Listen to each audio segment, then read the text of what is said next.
دل کے اندر کسی کے لیے کشش بھی ہوگی، پیچ و تاب بھی ہوگا، التہاب بھی ہوگا، اضطراب بھی ہوگا، رت جگے بھی ہوگے، ہجر کی گھاتیں بھی ہوں گی اور وصل کی امید بھی ہوگی۔ تو انسان کا جب دل ہے تو دل فطرتاً حسن پسند ہے، تو پھر کسی کو راغب کرنے کے لیے اس کے اندر خوبصورتی پیدا کی جاتی ہے۔ گلشن سے گزرتے ہوئے گلابوں کے رنگ آپ کو کھینچتے ہیں، بہتی ہوئی ندی کا جمال آپ کو اپنی طرف کھینچ لیتا ہے، اور شام کا اندھیرا چھایا ہوا ہو لیکن آکاش پر تاروں کا جھلملانا آپ کی طبیعت کی اداسی دور کر دیتا ہے۔ انسانی طبع کے اندر ہولناک پہاڑ ہوں تو انسان کا دل دہلنے لگتا ہے، لیکن انہی پہاڑوں پہ اوپر اگا ہوا سبزہ اور کھلے ہوئے پھول انسان کی طبیعت کے اندر ایک عجیب سرشاری کی کیفیت دوڑا دیتی ہے، اور زندگی کے اندر ایک نئی زندگی کی رمق آ جاتی ہے۔ تو سنگلاخ پہاڑوں کے اندر بھی اگر جمال اور خوبصورتی دکھائی دے تو وہ پہاڑ جو سنگلاخ ہوں تو ان کی طرف بھی انسان راغب ہوتا ہے اور وہ آگے آگے جانا چاہتا ہے۔ اگر آپ میری ساری گفتگو کو اپنے ذہن میں رکھیں تو سنگلاخ پہاڑوں کی کٹھن وادیوں پر بھی اگر حسن رکھ دیا جائے تو انسان کا سفر رکتا نہیں، وہ شوق سے اس کے قدم آگے کو اٹھتے ہیں۔ تو یار اگر سنگلاخ پہاڑوں کی کٹھن وادیوں کا سخت سے سخت جو ہے وہ سفر اور چلنے سے پاؤں بھی شل ہوئے ہوں اور انسان کا وجود بوجھل ہو رہا ہو اور بدن آگے بڑھنے کی ہمت نہ رکھتا ہو، لیکن جمال کھینچ کے چوٹی تک لے جاتا ہے، اللہ نے اپنے محبوب کی سیرت کو اور اسوہ کو حسنہ بنایا تاکہ اگر کوئی عمل کرنا چاہے حسن کھینچ کے حضور کی دہلیز تک لے جائے۔ تو یہ کامل اگر کہا جاتا تو کامل میں حسنہ اسوہ کاملہ میں وہ کشش نہیں تھی جو کہ حسنہ کے اندر رکھی گئی ہے۔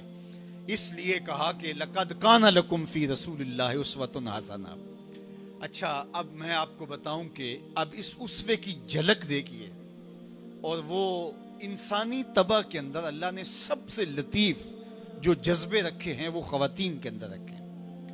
خاتون کا جو اس کا لطافت کا معاملہ ہے وہ مردوں سے کہیں بڑھ کر ہے، اور وہ فطرتاً حسن پسند مرد سے کہیں زیادہ ہوتی ہے، اور وہ حسن کو پرکھنے میں، حسن کو دیکھنے میں جو اس کو مہارت ہے، اللہ اکبر۔ اچھا بہت ساری خواتین ایسی ہیں وہ حسن دیکھ تو لیتی ہیں لیکن حسن کا نقشہ نہیں کھینچ پاتی، کیونکہ ان کے پاس جو ہے وہ زبان دانی کا وہ کمال نہیں ہوتا، لیکن اگر وہ ماہر ہو لسانیات کی اور حسن دیکھنے کا فن بھی ہو تو پھر اسے پوچھا جائے تو نے حسن دیکھا اور جی بھر کے دیکھا تو بتانا کیسا تھا، تو وہ برجستہ بولتی ہے کان خلقہ القرآن۔ اگر تو نے میرے حضور کی سیرت کو دیکھنا ہے، اس کا حسن دیکھنا ہے تو قرآن کھولتا چلا جا، قرآن کے رنگ آپ کو بکھرتے ہوئے نظر آئیں گے، سمٹتے ہوئے نظر آئیں گے، کبھی محمد عربی کی زلفیں نظر آئیں گی، کبھی چہرہ نور نظر آئے گا، کبھی حضور کا کردار دکھائی دے گا۔ اچھا اب سنجیدگی اور متانت کا ایک اور رنگ دیکھیے، جمالیات کی کیفیت سے آپ گزرے۔ اب حضور علیہ السلام کا نکاح ام المومنین سیدہ خدیجۃ الکبریٰ سے ہوتا ہے۔ اب حضور کی سیرت کا عنوان ان سے پوچھئے، پختہ عمر کی سنجیدہ متین باوقار خاتون، گرم سرد چشیدہ، جس نے جہاں کے اتار چڑھاؤ کو، دنیا کے پیچ و تاب کو دیکھا ہوا تھا۔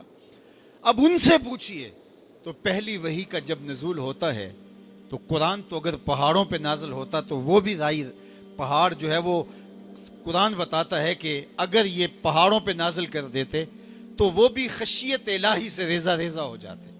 یہ تو قلب مصطفیٰ صلی اللہ علیہ وآلہ وسلم ہے جو اس بوجھ کو سہار جاتا ہے، لیکن قرآن تو ہے، اس کے اثرات حضور کے قلب اطہر پہ آتے ہیں اور آپ کی طبیعت کے اندر ایک کیفیت پیدا ہوتی ہے تو گھر پلٹتے ہیں، اور یا خدیجہ زملونی، مجھے چادر اڑا دو، مجھے سردی محسوس ہو رہی ہے، مجھے جان کا خطرہ لگ رہا ہے۔ یہ ایک کیفیت ہے جو حضور پہ طاری ہے۔ اللہ اکبر۔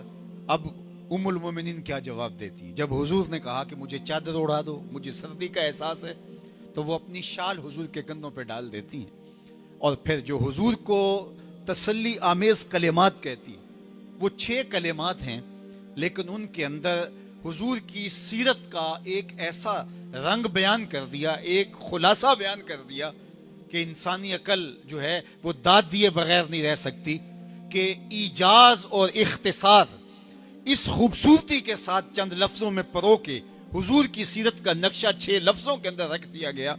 تو حضور علیہ السلام نے فرمایا مجھے چادر اڑا دو، مجھے سردی محسوس ہو رہی ہے اور مجھے جو ہے وہ ایک خشیت اپنی جان پر، ایک خوف کی سی کیفیت ہے۔ تو ام المومنین نے کہا کلا واللہ لا یخزیک اللہ ابدا، آپ کا رب آپ کو کبھی بھی بے آبرو نہیں ہونے دے گا۔ کیوں؟ اب دیکھیے کہ وہ حضور کے برجستہ حضور علیہ السلام کے کردار کو، حضور علیہ السلام کی سیرت کو بیان کر رہی ہیں، اور جو برجستہ چیز بیان کی جائے وہ انسان کی سیرت کے نمایاں پہلو ہوتے ہیں۔ عمومی طور پہ کسی کے بارے میں کہا جائے کہ اس کے بارے میں آپ کی کیا رائے ہے تو وہ سوچ کے بتائے، تو اس کا مطلب یہ ہوتا ہے کہ یہ چیزیں کبھی کبھار اس کی جو ہے وہ ظہور پذیر ہوتی ہیں، تو اس نے سوچ کے، ڈھونڈ کر کے، تلاش کر کے ان پر نشاندہی کی۔ لوگوں کے بارے میں لوگ تبصرہ کرتے ہیں تو بیٹھ کے تیاری کرتے ہیں کہ فلاں کے بارے میں میں نے کیا کہنا ہے، لفظ کیا کہنے ہیں، اور اس کی شخصیت کے کن کن نمایوں کو، پہلوؤں کو میں نے نمایاں کر کے لوگوں کے سامنے رکھنا ہے۔ لیکن یہ پہلو ہی اتنے نمایاں ہیں کہ جب آقا کریم نے کہا کہ مجھے چادر اڑا دو اور مجھے اپنی جان کا مسئلہ لگ رہا ہے، تو آقا کریم علیہ السلام سے انہوں نے برجستہ لفظ کہے کلا واللہ لا یخزیک اللہ ابدا، آپ کا رب آپ کو کبھی بھی بے آبرو نہیں ہونے دے گا۔ کیوں؟ انک لتصل الرحم، آپ صلہ رحمی کرتے ہیں، آپ کا یہ وصف ہے کہ آپ رشتہ داروں کے ساتھ سلوک اچھا کرتے ہیں۔ جس شخص کا کردار یہ ہو کہ وہ رشتہ داروں کے کھردرے سلوک کے باوجود ان کے ساتھ رویے کی خوبصورتی زائل نہ ہونے دے، اس کا رب اس کو کبھی بے آبرو نہیں ہونے دیتا، اس کا رب اس کے سر سے کبھی عزت کی چادر اترنے نہیں دیتا۔ جو رشتہ داروں کے ساتھ سلوک اچھا کرے، ان کے تلخ رویوں کے باوجود، ان کے کھردرے کردار کے باوجود، ان کی سخت آمیزی کے باوجود وہ اپنے رویوں کو کبھی خراب نہ ہونے دے۔ آج کی تاریخ میں ہم کہتے ہیں کوئی 1 قدم پیچھے ہٹے گا تو ہم 10 قدم پیچھے ہٹیں گے۔ یہ کیا کمال ہوا؟ وہ 1 قدم پیچھے ہٹا تو آپ 10 قدم پیچھے ہٹ گئے۔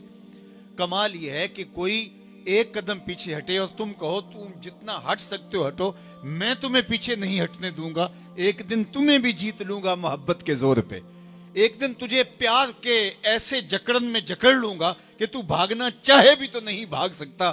گلی گلی میری یاد بچھی ہے، پیارے رستہ دیکھ کے چل، مجھ سے اتنی وحشت ہے تو میری حدوں سے دور نکل۔ تو بھاگنا چاہے بھی تو میرے سے نکل نہیں سکتا۔ تو رشتہ داریوں کے ساتھ رویے اتنے خوبصورت کریں کہ ان کے تلخ رویوں کے باوجود جو ہے ان کے ساتھ اس نے سلوک کرے۔ میرے اور آپ کے آقا و مولا حضور ختمی المرتبت صلی اللہ علیہ وآلہ وسلم نے ارشاد فرمایا، جو شخص یہ چاہے کہ اس کے رزق میں اضافہ ہو اور عمر میں برکت ہو، وہ رشتہ داروں کے ساتھ صلہ رحمی کرے، ان کے ساتھ اچھا سلوک کرے۔ حضرت عقبہ بن عامر رضی اللہ تعالیٰ عنہ، اللہ اکبر، حضور سے ایک حدیث روایت کرتے ہیں۔ ویسے آپ کا عمومی انداز یہ تھا کہ جب آقا کریم علیہ السلام سے کوئی مسئلہ پوچھنا ہوتا، کوئی سوال کرنا ہوتا، تو مختلف لوگوں کا سٹائل، طرز تکلم اور بات کرنے کا طریقہ اور کسی سے مخاطبت کا سلیقہ اپنا اپنا ہوتا ہے۔ ان کا انداز کیا تھا کہ یہ آ کے حضور کے پاؤں پہ ہاتھ رکھ دیتے، یہ اس بات کا اعلان ہوتا، اس بات کا اظہار ہوتا کہ حضور مجھے کوئی طلب ہے میری جھولی میں ڈال دیجیے، اور کبھی آ کے حضور کے ہاتھوں پہ ہاتھ رکھ دیتے۔ یہ اس بات کا اظہار تھا کہ حضور مجھے کچھ چاہیے، تو حضور پوچھتے کیا پوچھنا ہے، تو وہ پھر سوال کرتے تو حضور جواب دیتے۔ ایک دن حضور گھر سے تشریف لائے اور آگے عقبہ بن عامر کھڑے تھے، اور حضور خود بتانا چاہتے تھے، آج ان کا سوال نہیں تھا، آج حضور کچھ بتانا چاہتے تھے۔ تو آقا کریم آئے اور آقا کریم نے بتانے سے قبل ان کے ہاتھوں پہ ہاتھ رکھ دیا۔ جو اسلوب ان کا سوال کا تھا، آج حضور اسی اسلوب سے ان کے ساتھ جو ہے وہ محو تکلم ہو رہے ہیں۔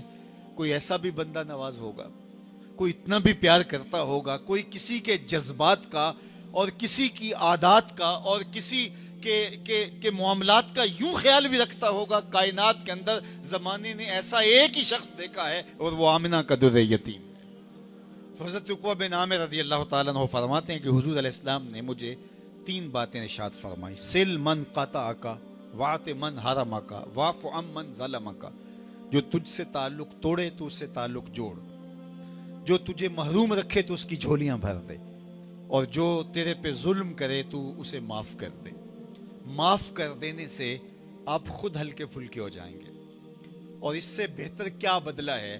ایک بندہ پورے جوش و خروش سے آپ کو گالیاں دے رہا ہے، سب و شتم کر رہا ہے، اس کی زبان سے گندگی اور غلاظت اگلی جا رہی ہے، اور وہ آپ کے اوپر جو ہے وہ غلاظت ڈال رہا ہے، اور اس کا مقصد کیا ہے کہ آپ بھی بھڑک جائیں، اور جس طرح اس کا منہ غلیظ اور گندا ہے آپ کا منہ بھی اسی طرح کا ہو جائے۔ لیکن آپ نے اسے کہا جا میں نے تجھے معاف کر دیا، تو اس کی تو ہوا وہیں نکل گئی، تم خود آسودہ ہو گئے، اور وہ گالیاں دے کر کے بھی آسودہ نہ ہوا، تمہیں اذیتیں پہنچا کر کے بھی آسودہ نہ ہو سکا، تم معاف کر کے بھی آسودہ ہو گئے۔ وہ کیا کسی نے کہا نا کہ لوٹ کر بھی کوئی بے چین رہا، لٹ کے بھی چین سے سویا کوئی، لوٹ کر بھی کوئی بے چین رہا اور لٹ کے بھی چین سے سویا کوئی۔ واعف عمن ظلمک، جو تیرے اوپر زیادتی کرے تو اس کو معاف کر دے۔ تیرے معاف کر دینے کے رویے سے تیری طبیعت حشاش بشاش ہو جائے گی اور تیرا رب بھی راضی ہوگا۔ حضرت ابو کبشہ الانماری رضی اللہ تعالی عنہ فرماتے ہیں کہ حضور علیہ السلام سے میں نے سنا، اور حضور نے 3 باتیں قسم کر کے کی۔ ان میں سے ایک بات یہ تھی کہ ما نقص مال عبد من صدقہ، صدقے سے مال کم نہیں ہوتا۔ دوسری بات یہ تھی جو حضور نے ارشاد فرمائی، جب کوئی سوال کا دروازہ کھول دیتا ہے اللہ اس کے لیے محتاجی کا دروازہ کھول دیتا ہے۔ اور تیسری بات جو حضور نے ارشاد فرمائی، جو معاف کر دیتا ہے اللہ اسے سر بلند کرتا ہے، اس کی عزت کم نہیں ہونے دیتا۔ تو فرمایا کہ آپ انک لتصل الرحم، آپ صلہ رحمی کرتے ہیں۔